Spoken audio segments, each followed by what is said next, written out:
My name is Carlos de la Rosa. I'm originally from Venezuela, and I did my studies in there, university studies. I studied biology, and I specialize in working with aquatic insects. That's a branch of entomology, but I'm an ecologist. I look at what they do, what they eat, how they relate with each other, and how they relate with their environment. The specialty that I chose when I was a student was to work with non-biting midges. Midges are tiny little insects related to mosquitoes, and the non-biting midges are particularly rich in the number of species, and they live in freshwater systems, in streams and rivers and lakes and ponds, and tree holes. Anywhere where water collects, you will find midges in there. And they have many, many species, and very few of them have been described, named, and studied in great detail. I did my doctorate work in the University of Pittsburgh, and I studied with a taxonomist. He's an entomologist that describes new species. And the way that he studied them is that he collected all over the world, here in Costa Rica with me and in Venezuela and other places, collects the skins of one of the life stages of the insect, which are the pupa. These insects go through 4 life stages: the eggs, the larvae, the pupa, which is an intermediate stage between the larva, and then the adult. All of these that live in the water, when they become pupa, they transform, and then they swim to the surface. The pupa opens up, and poof, out comes the little adult, and it goes flying to mate and lay the eggs. This little skin stays in the water, floating for about a day or 2. And we collect them, mount them on little microscope slides, and are able to identify them. So a lot of the work that I do with them is on the microscope, because these insects are very, very tiny. And then through the microscope we can see a lot of details, and we can do fantastic drawings like this. Where I started very early on with my interest in insects. I was about 8 years old, and my aunt was a seamstress. She had a studio in her house, and she made clothes. And one of the things that people that work in clothing that they use is called a thread counter. And this is a very cool little loop, because it has the lens in here, it has a frame in the bottom with a scale, and then when you put this on top of a piece of cloth, you can see and count how many threads per inch. This opened up a whole new world for me. So I borrowed it for about 40 years. I still have it. This is the original. I had many, many lenses like this. I have one that I carry in my pocket, which is also 10x, and you can see the world from the perspective of an ant or a midge or a butterfly. If you don't have a loupe or a magnifying lens, I would recommend you to have one. Find one. It's a different world. The laws of physics are different. You can walk on water, you can float in the air, gravity works different. It's a whole different world, and it's fascinating because you're going to be able to encounter many, many plants, animals, mosses, mites that normally we don't see and we take for granted. So for me, it's been a revelation to be able to explore that world and actually make a career out of it, and live professionally and make a living out of looking at things the same way that I looked at them when I was 8 years old. Little microscope slides are already mounted, and in each of these slides there are tiny little Exuvia.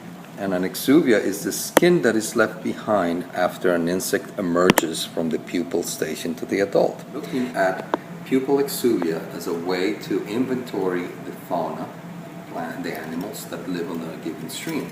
And this is a particularly interesting way to do it, because you're not actually killing anything, you're picking up things that are already discarded by the insects, but they're so detailed and have so much information in them that you can identify the species by looking at the little. It's like identifying a person by the clothes that it leaves behind in a pile. So I'm going to take one of these, put it on the microscope, turn it on. This will be $5,000 to $6,000. These are very expensive.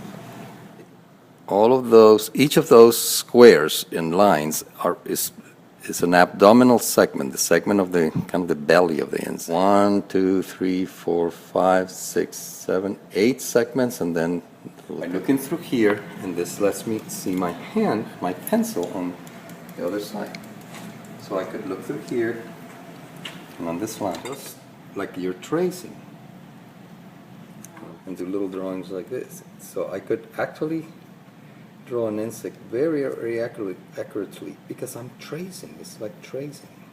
And so you're seeing your pencil. Yeah, I'm through seeing this. my pencil through here on top of the specimen. So look Wow. through the microscope. Shows this. This is the abdomen. This is what we were seeing through the microscope. And then all of them are very different. They have different types of hairs and long hairs. And I can actually tell what species there are by looking at the different characters. Wow. These are drawings of a specimen, 2 species that were from India. And then we mounted just in the little microscope slides, and then did this very detailed drawings and describe these new species. They don't even have a name yet. It's the specimen room. It's dehumidified, we take the humidity out, and we have it really cold. So no other bugs come in here, and the insects stay preserved in these cabinets in trays that have specimens. Here's one of the most spectacular ones. These are all insects that live here in La Selva and that people have collected. They dry them and mount them with little pins.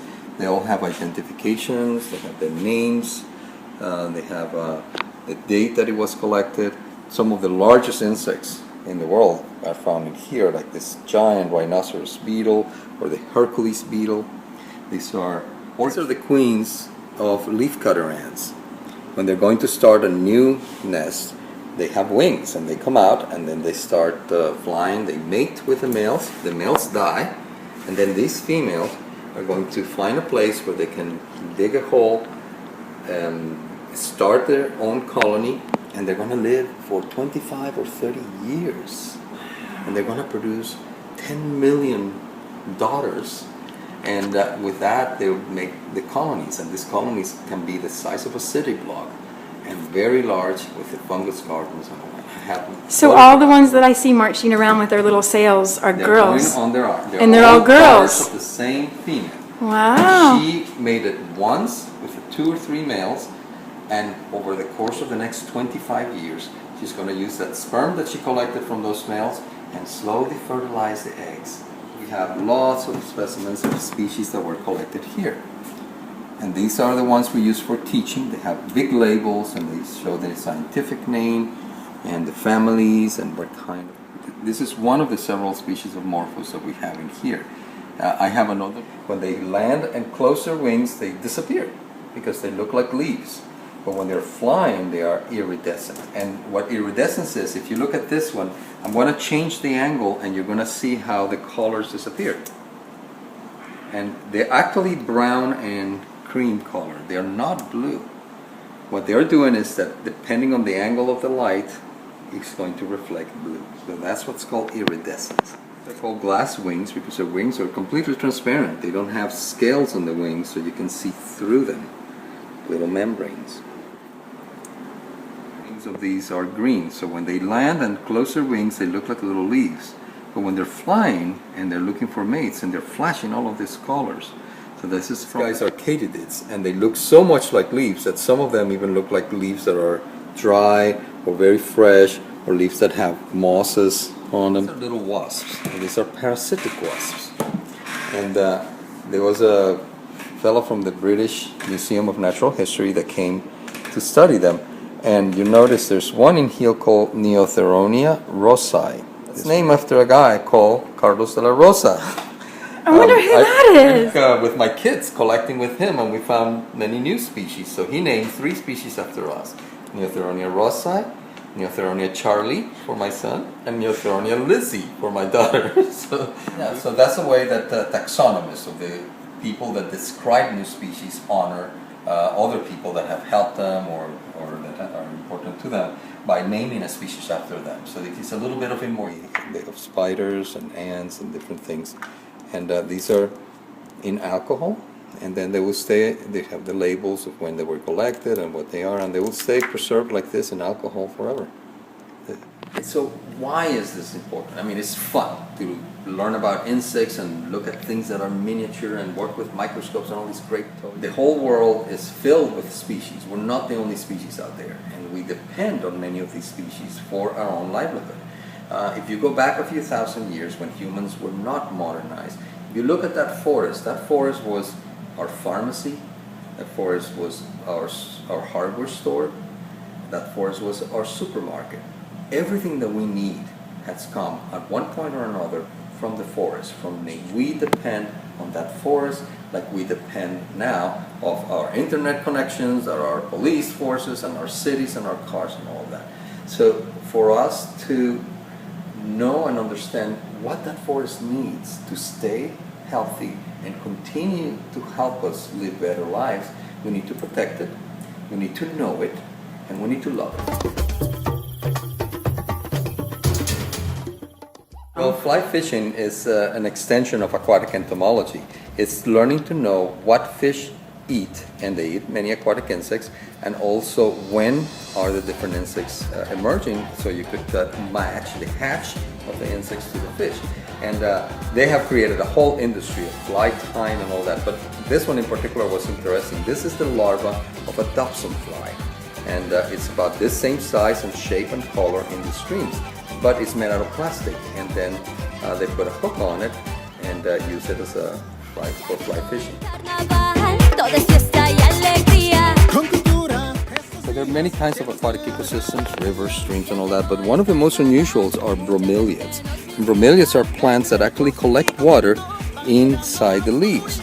And in there, wherever there is water, there's going to be aquatic insects and other things that sometimes live nearby. So here, for example, we have a very large cricket that lives here in the axis of the water. I don't know what it's eating. They normally feed on plants, but we find them often associated with the bromeliads. It's coming out. It's got blue eyes. Look how pretty it is.